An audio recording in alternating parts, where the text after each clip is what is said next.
Okay, episode 9 of Lower Decks. Up to now, I found the show entertaining. This one I actually enjoyed. We'll talk about it in a second.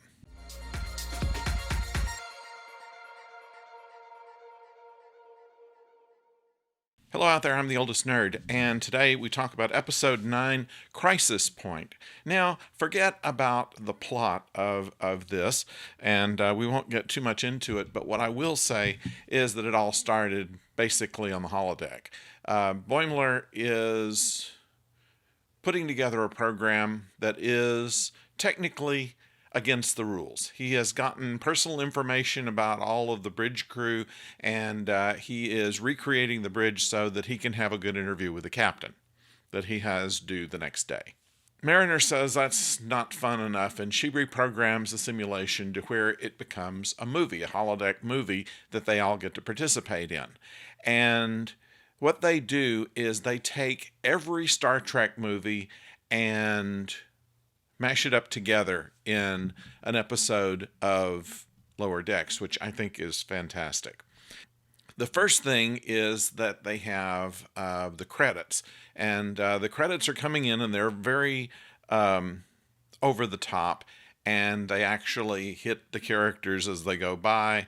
And when they fade to black and then open the scene, Boimler falls into it like Duck Amuck. I always like it whenever they make references to things other than Trek. In this case, a classic Warner Brothers cartoon called Duck Amuck, where Daffy is having scenery taken and changed, and or eliminated altogether, or he's given a different body, or a crazy hat, or all kinds of things, and he's reacting. He's breaking the fourth wall all through this, trying to figure out what's going on. It's a funny cartoon. I would check it out. It's probably on YouTube somewhere.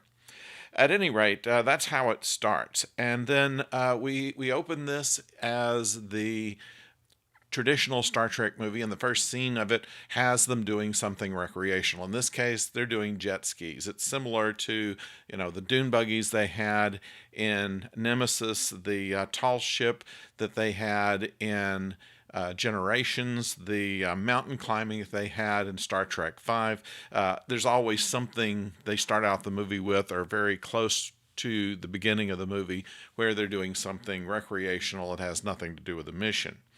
And then, of course, they go back to the refurbished ship. This goes back to the opening of Star Trek The Motion Picture, where they do the flyby of the Enterprise. They meld that with the Star Trek reboot movie, where they do a flyby of the Enterprise. And to a lesser extent, in Star Trek II, The Wrath of Khan, where they see the Enterprise in space dock. And so they do this, and they take it to a ridiculous level, and one of the people on the shuttle who's, seeing going into the ship is brought to tears. This shows that these people are Trek fans. And also, the space dock, they have that. They've used that before, but they use it in a more cinematic way this time.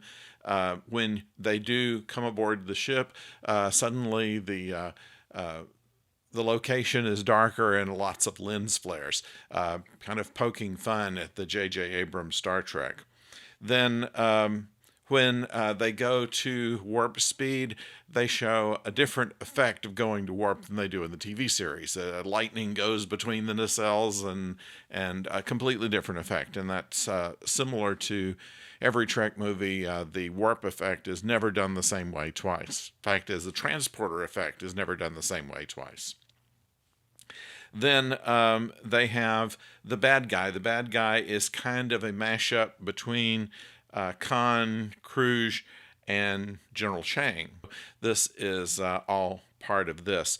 They have to evacuate engineering, where the doors come down. This was done in more than one of the original series movies.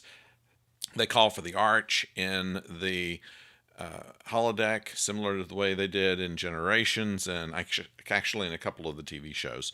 They have a warp core breach. They have a crash landing, which beats every crash landing I've ever seen them do with a starship. They did that both in Star Trek Beyond and in Star Trek Generations, where they crash the Enterprise. In this case, they crash the Cerritos, but it lands more in the way that you might expect, against the Gene Roddenberry edict that the ship is always in a permanent Z plane. Anyway, let's see.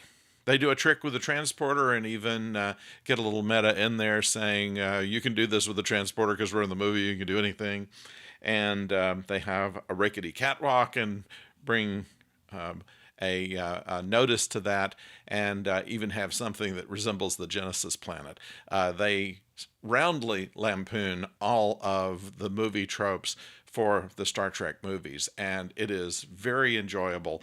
And I actually did have some very good laughs in several places during this episode.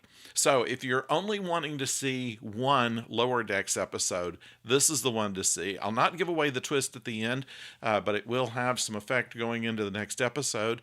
It's a big one, and also I like the way that they end the movie within the show, which also shows a bit of what they think about how some of the movies were made. So, episode 9, Crisis Point. That's what I think about it. I'd like you to see it, and then tell me what you think about it in the comments, while you're also subscribing and clicking the bell so you'll be able to know when the next video comes your way. The last episode, episode 10, comes up next week of Lower Decks, and then the week after that, we begin the season 3 of Discovery. Also, later on, we'll have The Mandalorian coming back, and we'll be covering that as well. The Orville, when it comes back at the end of the calendar year, we'll start reviewing that as well. So we have a lot coming your way. We hope that you will subscribe and be with us when all these things happen. Until then, don't go far.